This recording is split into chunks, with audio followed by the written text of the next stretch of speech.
Istriku seorang pezina. Semakin hari perut istriku semakin membesar.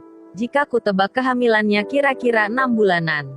Tapi aku diam saja, karena sebenarnya aku laki-laki mandul. Istriku tidak pernah tahu soal itu. 8 tahun Namira menemaniku dalam suka dan duka. Benar, dia istri yang sangat baik menurutku. Dia setia menemaniku saat aku memulai usaha dari nol sampai sukses begini. Rumah yang kami tempati sekarang hanya berukuran sedang. Namira memintaku membangunkan rumah yang lebih besar. Aku pun punya rencana begitu juga. Ingin rumah mewah yang besar.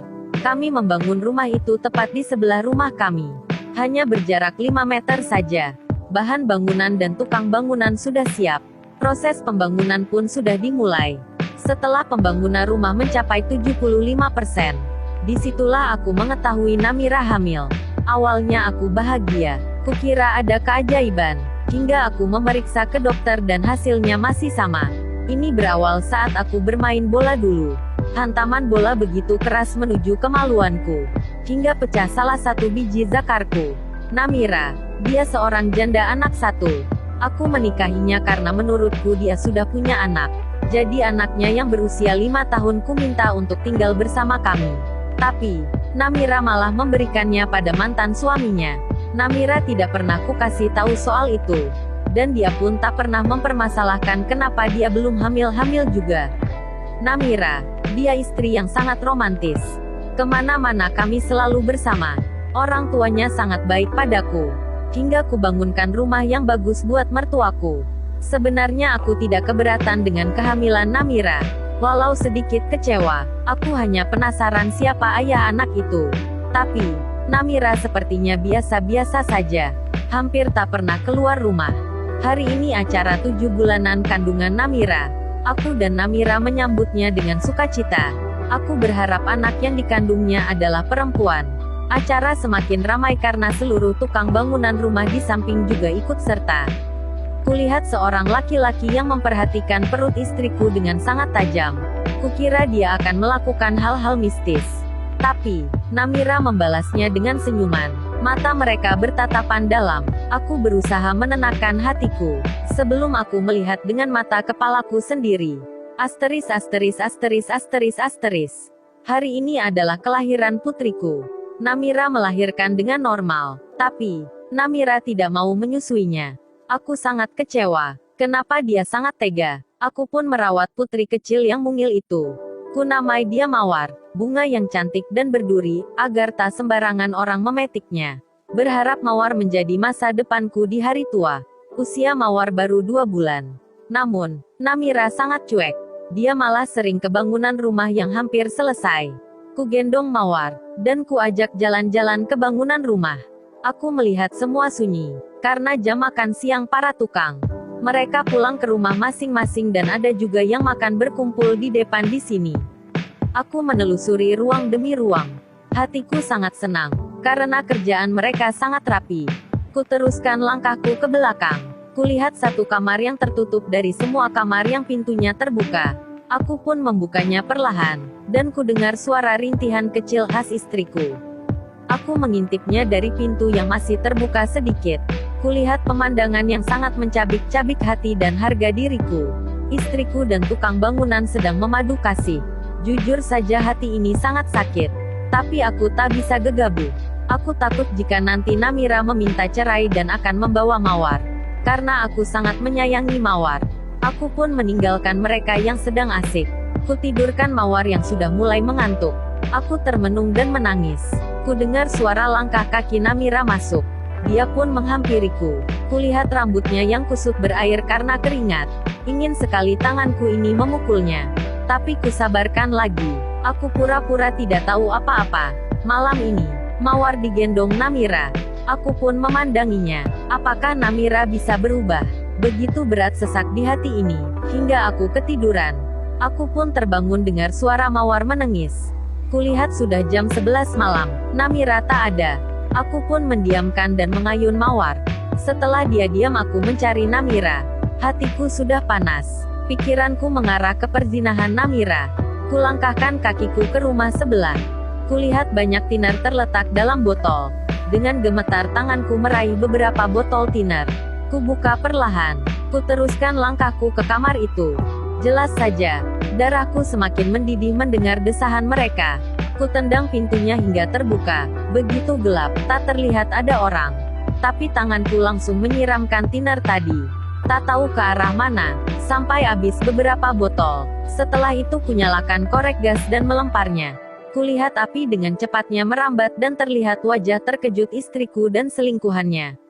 Api menjalar ke arah kaki mereka berdua dan mulai membakarnya. Mereka berteriak meminta tolong. Kulihat api berjalan mendekatiku. Dia berteriak minta tolong. Dia Namira. Merasa kesakitan. Tak ada sedikit pun rasa iba di hatiku.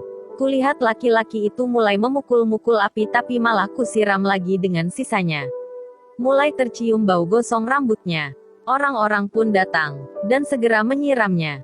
Setelah api padam, kulihat tubuhnya yang gosong, meleleh dan berdarah. Mereka sudah tak sanggup berteriak. Lalu dibawa ke rumah sakit terdekat. Tak ada polisi yang menyidikku. Karena perzinahan wajib dihukum seberat-beratnya. Mertuaku pun malu menemuiku. Tak pernah ku melihat Namira yang dirawat. Ingin ku menjual semua asetku. Ingin ku memulai hidup baru. Tapi Namira datang ke rumahku. Kulihat kulitnya yang belang-belang. Dia meminta harta Gonogini. Jelas saja aku tak memberikannya. Aku hanya menjatuhkan talak 3 padanya dan menyerahkan surat cerai yang sudah kuurus saat kejadian malam itu. Aku sangat membencinya. Ku serahkan Mawar padanya. Namira malah menolaknya. Dia tak pernah sayang pada Mawar. Hanya hartaku yang diincarnya. Semua asetku hampir semua atas namanya. Tapi setelah dia hamil, aku pun merubahnya menjadi atas namaku. Ya, Namira sudah lama mengenal tukang itu. Dia mantan kekasihnya dulu. Rumahnya juga tak jauh dari rumahku. Rasanya begitu sakit atas pengkhianatan Namira. Mereka malah berbahagia di atas penderitaanku. Setelah mereka sehat, mereka malah menikah. Kuputuskan pindah kota. Rasanya tak sudi jika melihatnya lagi. Kubawa Mawar anak semata wayangku. Walaupun dia bukan darah dagingku. Tapi bagiku dia lebih dari itu. Rasa sakitku perlahan hilang semenjak Mawar mulai bisa memanggilku ayah. Asteris. Sudah 17 tahun usia Mawar putriku. Dia sering menanyakan soal mamanya. Dia sering marah jika aku tak menjawabnya. Aku harus bagaimana? Aku takut jika Mawar menemui mamanya seorang penzina itu. Aku takut Mawar menirunya. Karena perzinahan bisa menurun ke anaknya. Sudah tak tahan aku mendengar pinta Mawar ingin bertemu ibunya. Aku pun mengiyakan kali ini. Setelah sampai di depan rumah Namira, kulihat anak kecil yang digendongnya. Dan 3 lagi sudah cukup besar. Bisa kutebak itu anaknya. Tubuhnya sangat kurus tak terawat. Rasanya aku ingin menertawainya. Dia sangat menderita sekali. Dia lebih memilih batu bata dan membuang berlian. Dasar wanita tolol, ucapku dalam hati. Sungguh aku tak bisa memaafkannya. Mengingat kelakuannya yang menjijikkan. Pagi, siang, malam dia tak kenal waktu buat berzinah.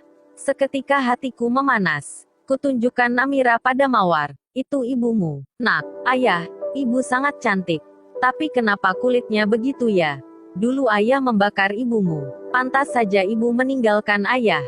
Jawabnya sedikit kesal. Seperti aku yang salah.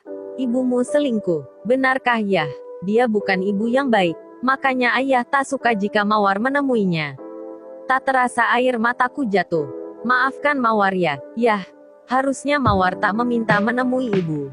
Temuilah ibumu nak, suruhku. Enggak ya. Mawar mau pulang saja. Kami pun bergesas pulang. Tiba-tiba, Namira memanggil. Mawar, anakku, kau sudah besar. Namira mendekat sambil menggendong bayi kecilnya. Ibu, Namira terkejut. Namira ingin memeluk Mawar. Aku pun menghalanginya. Dulu kau tak mau merawatnya. Tak sudi menyusuinya. Kau biarkan dia menangis. Kau tinggalkan dia demi selingkuhanmu itu. Sekarang kau bilang anakku. Maafkan aku Mas Hendro. Maafkan aku. Dia pun menjatuhkan air mata buayanya. Sedikit pun tak membuatku iba. Tiba-tiba suaminya datang. Dan menatapku tajam. Dia pun menarik Namira masuk. Ku dengar suara lemparan suatu benda di dalam rumahnya. Anak-anaknya menangis.